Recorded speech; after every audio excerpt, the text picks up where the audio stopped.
नमस्कार। प्रवास Akshay news network के खास कार्यक्रम शौर्य पथ में आप सभी का स्वागत है।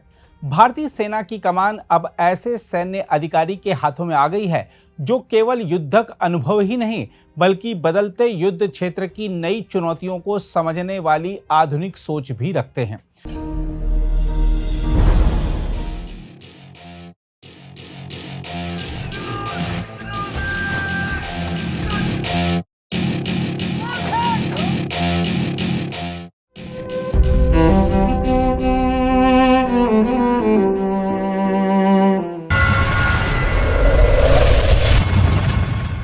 जनरल धीरज सेठ ने भारतीय सेना के 31वें सेना प्रमुख के रूप में पदभार संभालते ही साफ कर दिया है कि आने वाले वर्षों में सेना का सबसे बड़ा लक्ष्य तकनीक आधारित, तेज, आत्मनिर्भर और बहुआयामी युद्ध क्षमता वाली फौज तैयार करना होगा। उन्होंने अपने पहले ही संबोधन में यह संकेत दे दिया कि भारतीय सेना अब पारंपरिक युद्ध की सीमाओं से आगे बढ़कर भविष्य के युद्ध की तैयारी में पूरी ताकत झोंकने जा रही है। सेना प्रमुख का पद संभालने के बाद जनरल धीरज सेठ ने कहा कि यह जिम्मेदारी उनके लिए गर्व और विनम्रता दोनों का विषय है। उन्होंने कहा कि वह ड्यूटी, ऑनर और नेशन फर्स्ट के सिद्धांतों के प्रति अटूट प्रतिबद्धता के साथ इस दायित्व को निभाएंगे। उन्होंने प्रधानमंत्री और रक्षा मंत्री का आभार जताते हुए कहा कि देश ने उन पर जो भरोसा जताया है वह उसे पूरी निष्ठा से निभाएंगे। साथ ही उन्होंने देश के उन वीर सैनिकों को श्रद्धांजलि दी जिन्होंने राष्ट्र सेवा में सर्वोच्च बलिदान दिया। जनरल धीरज सेठ के पदभार ग्रहण समारोह का सबसे भावुक क्षण वह रहा जब उन्होंने अपने पिता सेवानिवृत्त लेफ्टिनेंट जनरल के.एम. सेठ और अपने छोटे भाई रियर एडमिरल रविनीश सेठ को सलामी दी। यह दृश्य पूरे देश में चर्चा का विषय बन गया। एक और सेना के नए प्रमुख, दूसरी ओर नौसेना के वरिष्ठ अधिकारी पुत्र और सामने वही पिता जिन्होंने स्वयं भारतीय सेना में सर्वोच्च जिम्मेदारियां निभाई थीं। यह केवल एक सैन्य परंपरा नहीं थी बल्कि राष्ट्र सेवा की पीढ़ियों का जीवंत प्रतीक बन गया।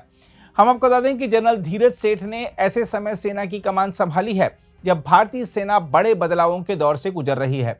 सेना परिवर्तन के दशक की जिस व्यापक योजना पर काम कर रही है उसमें संरचनात्मक बदलाव, नई तकनीकों का समावेश, ड्रोन युद्ध क्षमता, एकीकृत युद्ध समूहों की स्थापना और तीनों सेनाओं के बीच बेहतर तालमेल जैसे कई बड़े कदम शामिल हैं। माना जा रहा है कि उनके कार्यकाल में एकीकृत थिएटर कमांड की दिशा में भी निर्णायक प्रगति हो सकती है, जिससे सेना, नौसेना और वायुसेना के बीच सामरिक समन्वय और मजबूत होगा। अपने विजन को स्पष्ट करते हुए जनरल सेठ ने विजय नाम का मंत्र दिया। इस विजन के हर अक्षर में सेना की भविष्य की दिशा छिपी है। वी यानी सतर्कता और तत्परता। उनका कहना है कि भारतीय सेना सीमाओं और उभरते खतरों पर लगातार नजर रखेगी और हर चुनौती का मुकाबला करने के लिए हर समय तैयार रहेगी। आई यानी नवाचार और परिवर्तन।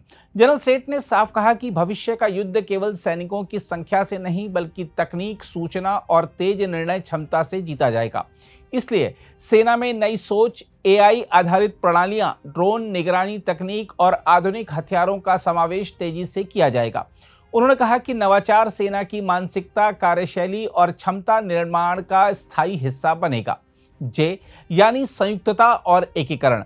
उनका मानना है कि आधुनिक युद्ध अब केवल एक सेना नहीं लड़ सकती, इसलिए थल सेना, नौसेना और वायुसेना के बीच बेहतर तालमेल ही भारत की सामरिक ताकत को नई ऊंचाई देगा। यह केवल सैन्य रणनीति नहीं बल्कि विकसित भारत 2047 की दिशा में भी महत्वपूर्ण कदम माना जा रहा है। ए यानी आत्मनिर्भरता। जनरल सेठ ने स्पष्ट कहा कि भविष्य की भारतीय सेना स्वदेशी तकनीक और घरेलू रक्षा उत्पादन पर आधारित होगी। उनका जोर ऐसी सैन्य क्षमता विकसित करने पर है जो विदेशी निर्भरता को कम करे और युद्ध के समय देश को रणनीतिक मजबूती दे। वाई यानी योद्धा फर्स्ट। उन्होंने कहा कि सबसे नए अग्निवीर से लेकर सबसे वरिष्ठ पूर्व सैनिक तक हर व्यक्ति भारतीय सेना की ताकत है।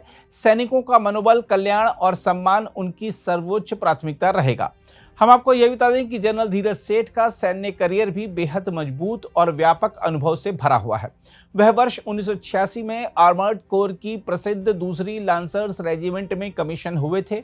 उन्होंने जम्मू कश्मीर में आतंकवाद विरोधी अभियानों से लेकर पश्चिमी सीमा पर महत्वपूर्ण जिम्मेदारियां संभाली हैं। वह उन चुनिंदा अधिकारियों में शामिल हैं जिन्होंने पश्चिमी मोर्चे पर 2 अलग अलग सैन्य कमानों का नेतृत्व किया। पुणे स्थित दक्षिणी कमान और जयपुर स्थित दक्षिण पश्चिमी कमान दोनों की जिम्मेदारी उन्होंने संभाली। इन दोनों कमानों का सीधा संबंध पाकिस्तान सीमा से जुड़ी सामरिक तैयारियों से है। उन्होंने भोपाल स्थित 21वीं कोर का नेतृत्व किया और दिल्ली क्षेत्र के जनरल ऑफिसर कमांडिंग के रूप में राष्ट्रीय तथा अंतर्राष्ट्रीय स्तर के सैन्य समारोहों की जिम्मेदारी भी निभाई। क्षमता विकास और दीर्घकालिक सैन्य रणनीति से जुड़े महत्वपूर्ण पदों पर रहते हुए उन्होंने सेना के आधुनिकीकरण की दिशा तय करने में भी अहम भूमिका निभाई। रक्षा विशेषज्ञों का मानना है कि जनरल सेठ के सामने सबसे बड़ी चुनौती सेना की संरचना को भविष्य के युद्ध के अनुरूप ढालना होगी। आधुनिक युद्ध अब संपर्क आधारित नहीं बल्कि तकनीक संचालित और दूर से मार करने वाली प्रणाली पर आधारित होता जा रहा है। ऐसे में सेना की कमान, संरचना, नेतृत्व प्रणाली और तकनीकी समावेश में व्यापक बदलाव आवश्यक होंगे। हम आपको यह बता दें कि जनरल धीरज सेठ राष्ट्रीय रक्षा अकादमी, भारतीय सैन्य अकादमी, पेरिस के कमांड एंड स्टाफ कोर्स और राष्ट्रीय रक्षा महाविद्यालय के छात्र रहे हैं। उन्हें परम विशिष्ट सेवा पदक, उत्तम युद्ध सेवा पदक और अति विशिष्ट सेवा पदक से सम्मानित किया जा चुका है। उनकी पारिवारिक पृष्ठभूमि भी सैन्य गौरव से जुड़ी रही है। उनके पिता लेफ्टिनेंट जनरल कृष्ण मोहन सेठ सेना में एडजुटेंट जनरल रहे और बाद में छत्तीसगढ़, मध्य प्रदेश तथा त्रिपुरा के राज्यपाल भी बने। पिता और पुत्र दोनों ने सुदर्शन चक्र कोर की कमान संभाली। वहीं उनके छोटे भाई रियर एडमिरल रविनीश सेठ नौसेना में वरिष्ठ जिम्मेदारी निभा रहे हैं। इधर सेना और वायुसेना में भी बड़े स्तर पर नेतृत्व परिवर्तन देखने को मिले हैं। जनरल धीरज सेठ के सेना प्रमुख बनने के बाद लेफ्टिनेंट जनरल संदीप जैन नए उप सेना प्रमुख बने हैं। लेफ्टिनेंट जनरल राजेश पुष्कर ने दक्षिणी कमान की जिम्मेदारी संभाली है, जबकि लेफ्टिनेंट जनरल मोहित मल्होत्रा दक्षिण पश्चिमी कमान के नए प्रमुख बने हैं। लद्दाख क्षेत्र में तैनात 14वीं कोर, जिसे फायर एंड फ्यूरी कोर कहा जाता है, उसकी कमान अब लेफ्टिनेंट जनरल मदन राज पांडे के हाथों में है। भारतीय वायुसेना में भी एयर मार्शल आशुतोष दीक्षित ने उप वायुसेना प्रमुख का पद संभाला है। कुल मिलाकर भारतीय सशस्त्र बलों में यह व्यापक नेतृत्व परिवर्तन ऐसे समय हुआ है जब देश की सुरक्षा चुनौतियां तेजी से बदल रही हैं और सेना को तकनीक आधारित युद्ध की दिशा में निर्णायक रूप से आगे बढ़ना है। देखा जाए तो जनरल धीरज सेठ के सामने चुनौती बड़ी है, लेकिन उनका पहला संदेश साफ है कि भारतीय सेना अब केवल सीमाओं की रक्षा तक सीमित नहीं रहेगी, बल्कि भविष्य के युद्ध क्षेत्र में तकनीक, आत्मनिर्भरता, संयुक्त संचालन और सैनिकों के मनोबल के दम पर नई शक्ति के रूप में उभरेगी। आइए देखते हैं पदभार संभालते ही धीरज सेठ ने क्या कहा। मैं उन वीर सैनिकों को भी अपनी विनम्र श्रद्धांजलि अर्पित करता हूं जिन्होंने राष्ट्र की सेवा में अपना सर्वोच्च बलिदान दिया। उनका साहस, कर्तव्य निष्ठा और निस्वार्थ समर्पण आने वाली पीढ़ियों को प्रेरित करती रहेगी।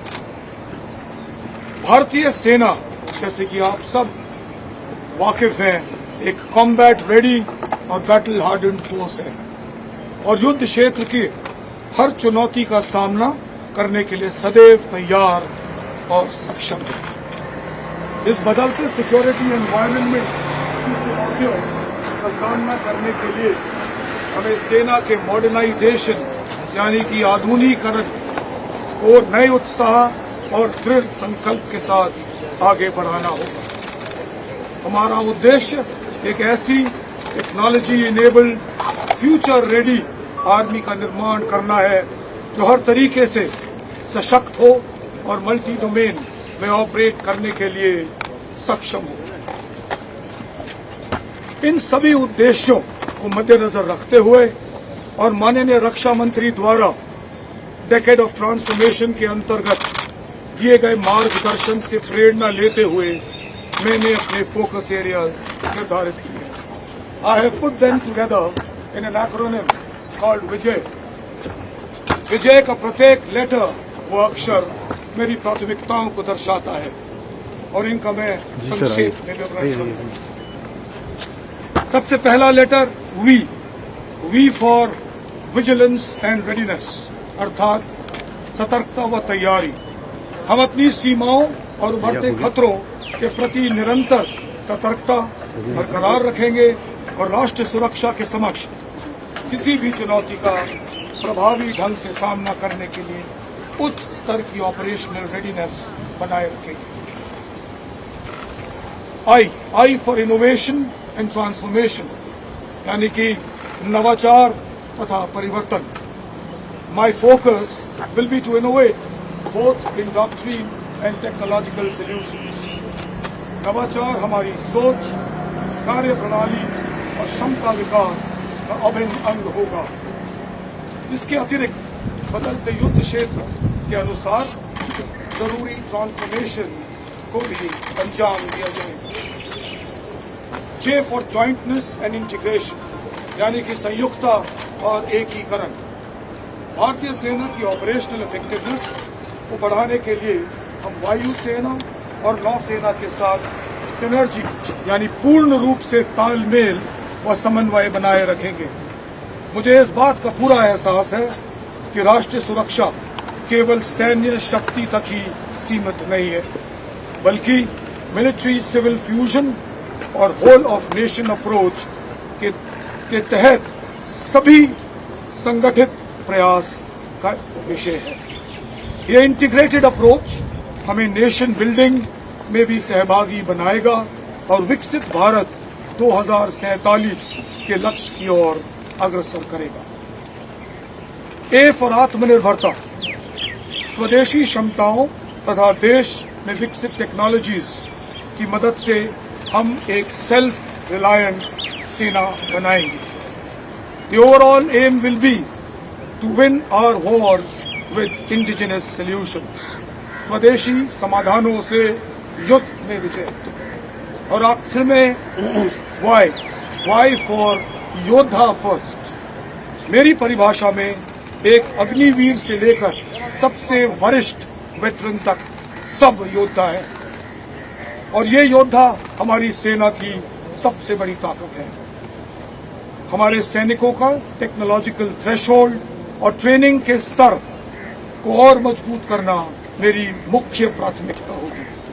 हमारे वेटरन्स और वीर नारियां हमारे सैन्य परिवार के अभिन्न अंग हैं, और उनका वेलफेयर, एम्पावरमेंट और प्रोफेशनल ग्रोथ मेरे लिए अत्यंत महत्वपूर्ण रहेगी। आज इस अवसर पर मैं जनरल उपेंद्र द्विवेदी और अपने सभी भूतपूर्व आर्मी चीफ्स को भी नमन करता हूं, जिनकी दूरदृष्टि और नेतृत्व ने भारतीय सेना को एक सशक्त, सुदृढ़ और विश्वसनीय फोर्स के रूप में स्थापित किया है। इस मौके पर मैं देश के प्रत्येक नागरिक को भी आश्वस्त करता हूं कि भारतीय सेना देश की सॉवरेनिटी, टेरिटोरियल इंटेग्रिटी और राष्ट्र हितों की रक्षा के लिए हर प्रकार से तैयार है और हमेशा रहेगी। अंत में मेरा ये मानना है कि माननीय प्रधानमंत्री जी द्वारा सेनाओं के लिए दिया गया मूल मंत्र, जिसका नाम जय यानी कि जॉइंटनेस, आत्मनिर्भरता और इनोवेशन, मेरी प्राथमिकताओं जिसका मैंने विवरण किया, उस एक्रोनिम विजय की बुनियाद है और हमें पूर्ण रूप से हमेशा सफलता दिलाएगी। अतः मेरा आदर्श वाक्य होगा, जय से विजय। अगर आप भी लेना चाहते हैं देश दुनिया की तमाम जानकारी तो आज ही सब्सक्राइब करें हमारे चैनल को। साथ ही नीचे दिए बेल आइकन को जरूर दबाएं ताकि हर अपडेट आप तक पहुंच सके।